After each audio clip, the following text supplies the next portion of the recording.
सुनिए।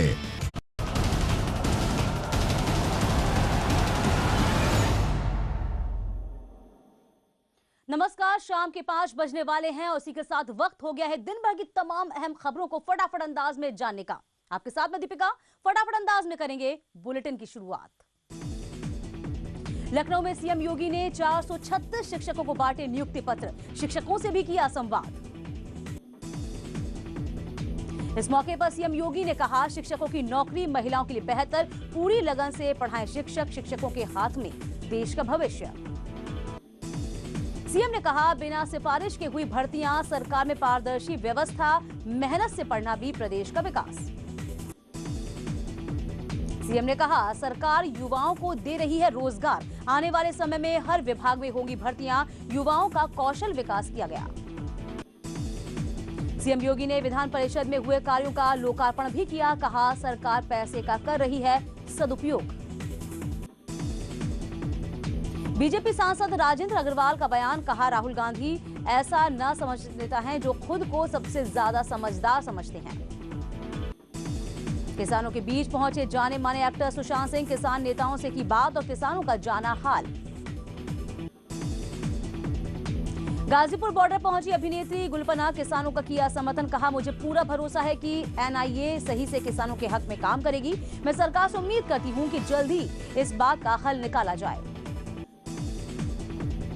भारतीय सेना में यूपी और उत्तराखंड की महिलाएं होंगी शामिल, इसके चलते लखनऊ में आज से भारतीय सेना में महिला सैन्य पुलिस के दूसरे बैच की भर्ती की प्रक्रिया भी शुरू हुई।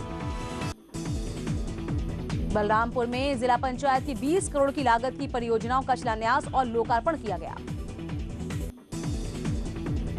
तांडव पर नहीं थम रहा विवाद, प्रयागराज में साधु संतों का फूटा गुस्सा, अखाड़ा परिषद अध्यक्ष का बड़ा बयान, जानबूझकर किया गया अपमानित, नरेंद्र विद ने कहा। नोएडा में तांडव वेब सीरीज पर एक और एफआईआर दर्ज हुई है, एफआईआर में 7 लोगों को बनाया गया आरोपी। बागपत में हिंदू जागरण मंच कार्यकर्ताओं ने प्रदर्शन किया है, नेशनल हाईवे 709B पर जाम कर हिंदू जागरण मंच के कार्यकर्ताओं ने तांडव मूवी निर्माता और एक्टर का पुतला दहन किया। वेब सीरीज तांडव के खिलाफ ताजनगरी में जगह जगह प्रदर्शन हो रहे हैं, तांडव के निर्माताओं के खिलाफ सख्त कार्रवाई की मांग की गई। बहराइच में भी इस वेब सीरीज को लेकर हिंदू जागरण मंच के कार्यकर्ता अपने समर्थकों के साथ कलेक्ट्रेट पहुंचे और सिटी मजिस्ट्रेट को इस बीच ज्ञापन सौंपा। शिव योगी मौनी महाराज ने तांडव वेब सीरीज पर कहा कि हिंदू देवी देवताओं का अपमान करने वालों को कठोर दंड मिलना चाहिए। आजमगढ़ में प्रधानपति की हत्या का मामला आया सामने, परिजनों के मुताबिक हत्या की साजिश जेल में बंद 2 लोगों ने रची थी, इस मामले में 9 लोगों को नामजद किया गया। गौतम बुद्ध नगर में अधिवक्ताओं ने किया एसडीएम कार्यालय पर जमकर हंगामा, दाखिल खारिज होने पर विरोध में हंगामा किया गया। आगरा में एसएन मेडिकल कॉलेज में अराजक तत्वों ने जमकर तोड़फोड़ की। ललितपुर में पुरानी रंजिश के चलते 5 व्यक्तियों ने युवक को हथियार दिखाते हुए अपने घर में बंधक बनाकर जमकर पिटाई की। गोरखपुर सोनाली एनएच पर कोहरे के कारण सड़क हादसा हुआ, हादसे में पति पत्नी की मौके पर मौत हुई, वहीं बोलेरो में सवार 11 यात्री गंभीर रूप से घायल हुए। गोंडा में कोहरे के चलते आवारा सांड कुएं में गिरा, लोगों ने 112 पीवीआर की मदद से सांड को बाहर निकाला। लखनऊ के जानकीपुरम में युवकों ने जमीन पर देसी बम पटक कर मचाई सनसनी, पूरी घटना सीसीटीवी में कैद हुई। बहराइच में सरकारी अस्पताल में तैनात फार्मासिस्ट का मरीज से इलाज के दौरान अवैध पैसे लेने का वीडियो वायरल हो रहा है। जौनपुर के डड़वार गांव में बच्चों के विवाद में 2 समुदाय के लोग आमने सामने आ गए और दोनों तरफ से जमकर लाठी डंडे चले, पथराव भी हुआ। इधर हमीरपुर में क्रिकेट खेलने के विवाद में लाठी डंडे चले हैं, हवाई फायरिंग भी हुई, 7 लोग घायल हुए। फिरोजाबाद के बर्मा मार्केट में ट्रांसफार्मर में लगी भीषण आग की लपटों से मार्केट में हड़दंग मची। शाहजहांपुर में नवजात के शव को नोच ले गए कुत्ते, सड़क किनारे पड़ा था शव, पुलिस ने शव को कब्जे में लेकर पोस्टमार्टम के लिए भेजा। महाराजगंज के जंगल में मिला खून से लथपथ लड़की का शव, एसपी ने जल्द आरोपियों को गिरफ्तार करने का दावा किया। कासगंज में दिन दहाड़े 10 साल के मासूम का अपहरण हुआ है। किडनैपर्स ने 40 लाख की फिरौती मांगी है। संभल में स्वास्थ्य सेवाओं की खुली पोल। जिला अस्पताल में तीमानदारों की ओर से रोगी का स्ट्रेचर खींच कर ले जाने और रोगी को गोद में उठाकर ले जाने की तस्वीरें सामने आई हैं। कानपुर के सिविल लाइन स्थित स्टॉक एक्सचेंज के बाहर गंदगी का अंबार फैला हुआ है। नाले का पानी ओवरफ्लो होकर बहता रहता है, जिससे लोगों को काफी दिक्कतों का सामना करना पड़ता है। वाराणसी की सब्जियां अब पूर्वी एशियाई देशों तक पहुंचेंगी। एपीडा के अध्यक्ष ने 10 कुंटल सब्जियों की खेप विदेश भेजी। जालौन में उरई निवासी रोहित विनायक ने पेश की मानवता की मिसाल। सरकारी अस्पताल में खिलाते हैं 5 रुपए में खाना। अपनी कला के दम पर थाईलैंड से लेकर मिनिस्ट्री ऑफ आर्ट के स्तर पर सम्मान पा चुके विनायक की केबीसी में भी सराहना हुई है। बागपत में हैंडलूम कंपनी में भीषण आग लगी। 5 लाख का सामान जलकर खाक हो गया। पड़ोसी युवक पर रंजिश में आग लगाने का आरोप लगा। शाहजहांपुर में एक हरे पेड़ में अचानक आग लगा दी गई। मौके पर पहुंची दमकल की गाड़ियों ने आग पर काबू पाया। इधर मिर्जापुर में सवारियों से भरी नाव गंगा नदी में पलटी है। नाव सवार 18 लोगों को बचा लिया गया है। 12 और 4 महिलाओं को भी इस बीच सकुशल बचाया गया। सूरत में फुटपाथ पर सोए लोगों को तेज रफ्तार ट्रक ने कुचला। 15 लोगों की मौत हुई, 5 लोगों की स्थिति गंभीर है। पीएम मोदी ने ट्वीट कर दुख जाहिर किया। सूरत में भीषण हादसे पर पीएम ने भी ट्वीट किया, दुख जाहिर किया। कहा जो मरे हैं उनके लिए वह बेहद दुखी। बात गोरखपुर की करेंगे तो गोरखपुर में गरीबों को बंटने वाले सैकड़ों क्विंटल गेहूं में पाई गई मिट्टी। ये गेहूं एफसीआई की तरफ से दिलाया गया था। मेरठ में पुलिस बदमाशों में मुठभेड़ हुई है। पुलिस की गोली लगने से बदमाश जख्मी हुआ। व्यापारी से लूट करने जा रहा था बदमाश, दानिश गिरफ्तार। इधर इटावा में 4 साल की बच्ची के साथ रेप की घटना सामने आई है। 16 साल के लड़के पर रेप का आरोप लगा। फिरोजाबाद के शिकोहाबाद कार चालक ने साइकिल सवार को पीटा है। कार के सामने आने को लेकर यह विवाद हुआ था। बात लखीमपुर खीरी की करी जाए, जहां पर आग ताप रही महिला पर अज्ञात बदमाशों ने चाकुओं से हमला कर दिया। घायल महिला को सीएचसी में भर्ती करा दिया गया है। बलिया में मोबाइल की रोशनी में इलाज का वीडियो सामने आया। जिला अस्पताल के वीडियो पर सीएमएस ने अपनी सफाई दी। कहा लाइट जाने की वजह से टॉर्च जलाकर टांका लगाना पड़ा।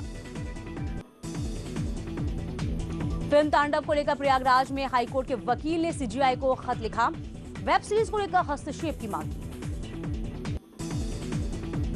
मेरठ में लव जिहाद के आरोप में आफताब नाम के युवक गिरफ्तार हुआ है। नाबालिग लड़कियों को फंसाकर करता था धर्म परिवर्तन। घर से 2 लड़कियां भी बरामद हुई। सहारनपुर में रोडवेज बस स्टैंड पर स्थित हनुमान मंदिर के बराबर में बनाए गए शौचालय का बजरंग दल ने विरोध किया। आजमगढ़ के अमौड़ा गांव में पुलिस के सामने प्रधान पति की हत्या हुई है। चुनावी रंजिश में हत्या की आशंका जाहिर की गई है। हरदोई के पेनाही कोतवा इलाके में कपड़े की दुकान में हुई चोरी। सीसीटीवी में कैद हुई पूरी वारदात। गोरखपुर पुलिस ने लुटेरों के शातिर गैंग का पर्दाफाश किया। सरगना समेत 3 शातिर बदमाशों को गिरफ्तार किया गया है। उत्तराखंड में मनरेगा में 100 दिन की बजाय 150 दिन मिलेगा काम। रोजगार गारंटी काउंसिल की बैठक में सीएम ने दिया निर्देश, राज्य फंड से होगी पैसे की व्यवस्था। काशीपुर के मुख्य चौराहे के पास रेल का इंजन डिरेल हुआ। गनीमत रही कोई बड़ा हादसा नहीं हुआ। सड़क दुर्घटनाओं को लेकर मेरठ में चलाया जा रहा है जागरूकता अभियान। सड़क सुरक्षा जीवन रक्षा कार्यक्रम के तहत लोगों को सेफ ड्राइविंग के बारे में बताया जा रहा है। प्रदेश में लगातार बढ़ते कोहरे के प्रकोप से आम जीवन बेहद अस्त व्यस्त हो चला है। कोहरे की वजह से रोज ही एक्सीडेंट की घटनाएं सामने आ रही हैं। प्रयागराज में भी इन दिनों कड़ाके की ठंड पड़ रही है। माघ मेले में आने वाले श्रद्धालुओं को ठंड से भारी परेशानी हो रही है। संतों ने मेला प्रमुख से मेले के प्रमुख चौराहों पर अलाव के इंतजाम करने की मांग की। गोरखपुर में सुबह से ही भीषण घना कोहरा छाया रहा। गोरखपुर में पिछले 1 सप्ताह से कड़ाके की ठंड पड़ रही है। सिद्धार्थनगर में स्वास्थ्य विभाग के द्वारा कर्मचारी आचरण नियमावली को ताक पर रखकर गैर कानूनी तरीके से करोड़ों रुपए की हेराफेरी किए जाने का मामला सामने आया। खारिज होगा महेश शर्मा का पर्चा। पर्चे में एक भी विधायक के हस्ताक्षर नहीं। महेश शर्मा को नहीं मिला एक भी प्रस्ताव। 10 प्रस्तावक विधायक के होने चाहिए हस्ताक्षर। गैरसैंण में हो सकता है इस बार का बजट सत्र। सीएम त्रिवेंद्र सिंह रावत ने दिए संकेत। 22 जनवरी को कैबिनेट की मीटिंग में लगेगी अंतिम मुहर। हरिद्वार महाकुंभ को आकर्षण बनाने के लिए दीवारों पर की जा रही है पेंटिंग्स। कहीं मनसा देवी के बनाए चित्र तो कहीं कुंभ का किया जा रहा बखान। रुड़की में भी आम आदमी पार्टी चुनाव की तैयारी में जुटी हुई है। बूथ स्तर पर संगठन तैयार कर रही है। काशीपुर में लगातार घने कोहरे की वजह से विजिबिलिटी बेहद कम नजर आई है। तापमान भी गिर गया। उत्तरकाशी के सूणा और माडो के ग्रामीणों ने सड़क को लेकर जिलाधिकारी को ज्ञापन सौंपा और जल्द अधूरी सड़क को पूरा करने की मांग की। चमोली के नंदप्रयाग घाट सड़क किनारे चौड़ीकरण की मांग को लेकर प्रदर्शनकारियों ने ढोल दमाऊं और मशकबीन वाद्ययंत्रों के साथ प्रदर्शन किया। नैनीताल पुलिस ने 32वां सड़क सुरक्षा सप्ताह मनाया है। पुलिस ने रैली निकालकर लोगों को सड़क सुरक्षा के प्रति जागरूक किया। शेयर बाजार की जबरदस्त वापसी हुई है। सेंसेक्स में 834 अंकों की उछाल के साथ 39,398.29 पर बंद हुआ। बेलुड़ का सोना 0.1% घटकर 48,846 रुपए प्रति 10 ग्राम, जबकि चांदी 0.5% बढ़कर 65,760 रुपए प्रति किलोग्राम हुई। डीजल पेट्रोल के दाम में आज फिर तेल कंपनियों ने की बढ़त। राजधानी दिल्ली में पेट्रोल के दाम 85 रुपए से ज्यादा। 7th पे कमीशन में सरकारी कर्मचारी को नए साल का तोहफा। बड़ी सैलरी के साथ मिलेगा 6 महीने का वेतन भी। टीम इंडिया के यंगिस्तान ने रचा कीर्तिमान। ब्रिस्बेन में 70 साल पुराने रिकॉर्ड को तोड़ा। 2-1 से सीरीज पर कब्जा। इंडिया की शानदार जीत। राष्ट्रपति कोविंद, पीएम मोदी, अमित शाह समेत अन्य लोगों ने दी शुभकामनाएं। ऋषभ पंत ने नवासी रन की शानदार पारी खेली है। मैन ऑफ द मैच दिया गया। खबरें अभी और भी है। वक्त छोटे से ब्रेक का हुआ है। फौरन लौटते हैं हम।